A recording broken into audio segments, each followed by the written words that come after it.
So next up, the Pittsburgh Pirates. I did not pick them for my most disappointing team, but it has not been a good year for them. They currently sit as of Sunday, June 8th, which is when we're recording this. They sit at 25 and 40, 15 games under. Now, with them, it comes as no surprise. Not a lot of people were really picking them to win the World Series or even go to the playoffs necessarily. But you've got a young ace in Paul Skenes. A lot of people were probably hoping for some signs of life, and obviously he's showing signs of life, but they were thinking, maybe the team can show some signs of life, but that has not happened. And especially with their lineup, it's just been a non-factor. The Pirates are a team that does not spend a lot. Their biggest contract was Brian Reynolds, I believe, a couple seasons ago. He got like an 8-year, $106 million contract or something like that. But otherwise, the Pirates are just a team that does not spend, and it hasn't really worked out. But Jake, I don't know, what should the Pirates really do about their lineup at this point to give Skeens or anybody some support? Yeah, obviously they're gonna have to fix that lineup. I think, to definitely make some trades this offseason, definitely make the trades before the trade deadline. I'm sorry, not before the offseason. But as for trade candidates, I think you'll gonna look for the pitching.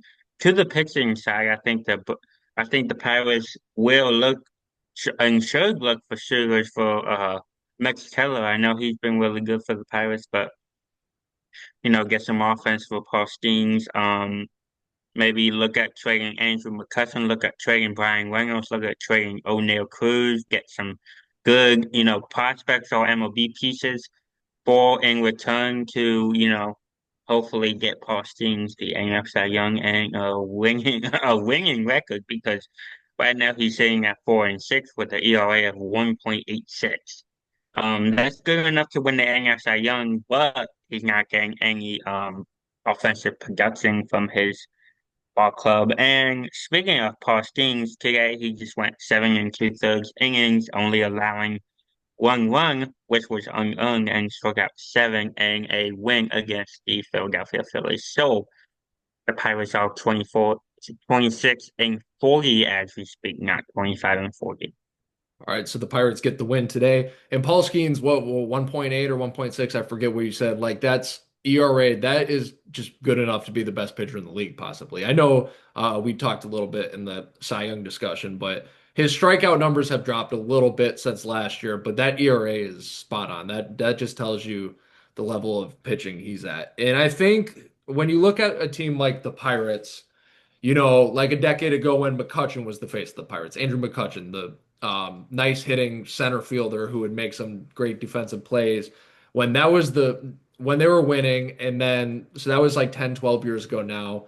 Then they sort of go in no man's land. They're not the worst team in the league, but they're not competitive at all. They don't spend a lot, so they're not terrible, but and you can never fully count them out, but let's be real, they're not really going to win a World Series or anything. They were in that area for a while.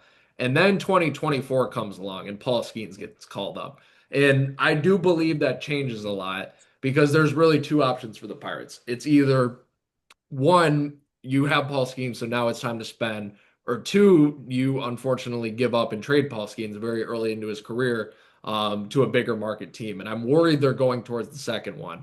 I'm worried that they're looking at this as like, because their big offseason acquisition this year, and as a Sox fan, I'm familiar with small moves like this, was Tommy Pham. And no disrespect to Tommy Pham, but he's a 30, like mid to late 30-year-old center fielder, right fielder, even sometimes journeyman. That can't like if you're Paul Skeens, you got to be looking. I don't like when players have egos, but like you do have to look around as like, are we trying to win at least, or are we, or what are we trying to do? So those are the two options. You got to either go out and put your wallet where, or your money where your wallet is, or mouth is, or wherever you want to call it this offseason, or Paul Skeens, I think, is not going to be a Pittsburgh Pirate come like even just 2 years from now.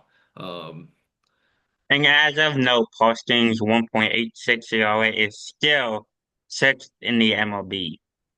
which is pretty And that is impressive. I just mean, it's June now, and to have a lot of pitchers that low, I don't. That's not going to last though, and I think Paul Skeens will stick around that low, and a lot of other pitchers will sort of switch out of that.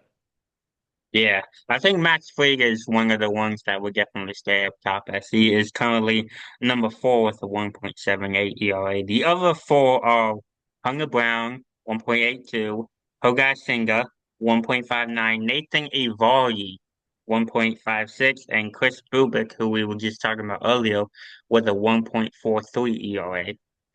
Yeah. Oh, pretty good pitching all around. Yeah. Oh yeah, Um, definitely pretty good pitching in this MLB season.